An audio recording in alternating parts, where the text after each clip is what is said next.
जैसा आपको पता है, कोविड-19 से निपटने के लिए पूरे देश में लॉकडाउन को 3 मई तक बढ़ाया गया है और इस संबंध में गृह मंत्रालय ने 15 अप्रैल को विस्तृत दिशा निर्देश जारी किए थे, जिनके अंतर्गत 3 मई तक संपूर्ण देश में कुछ एक्टिविटीज़ पर आवश्यक तौर पर रोक लगाई गई थी।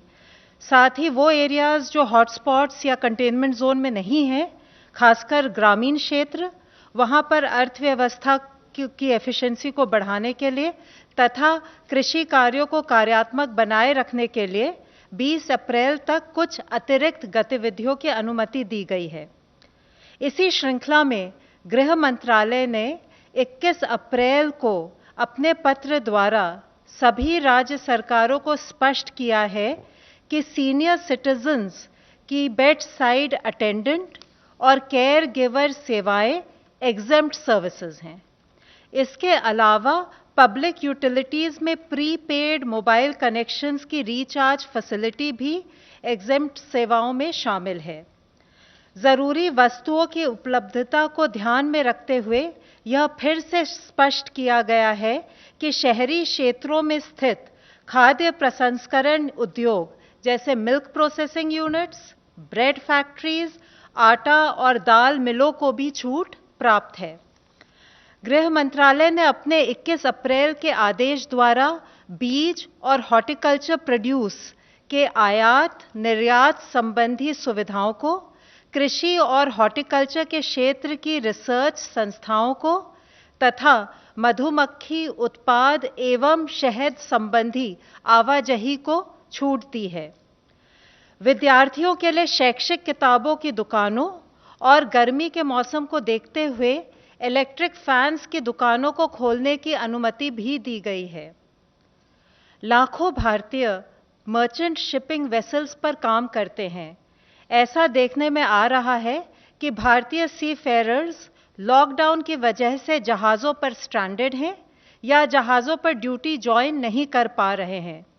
इस वजह से ये चिंता भी है कि अन्य देशों के सी फेयरर्स ऐसे जहाज़ों पर भारतीय सी फेयरर्स की जगह ले सकते हैं। इसको मद्देनज़र रखते हुए सरकार ने उनके साइन ऑन और साइन ऑफ के लिए 21 अप्रैल को एक स्टैंडर्ड ऑपरेटिंग प्रोसीजर जारी किया है।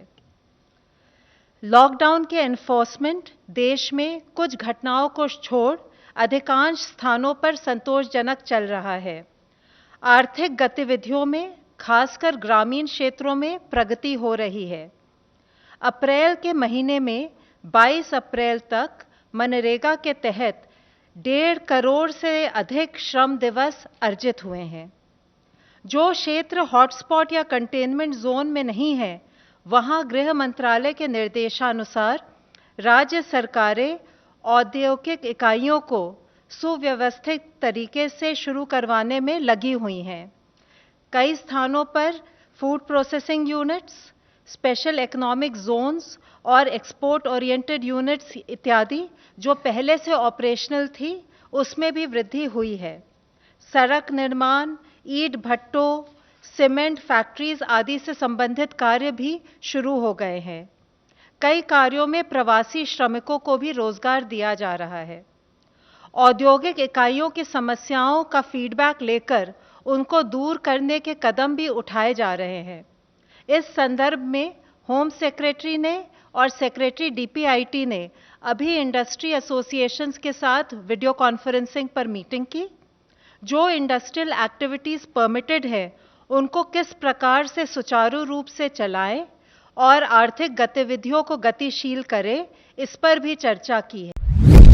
आप देख रहे हैं सक्षम न्यूज इंडिया, सबसे पहले सबसे तेज।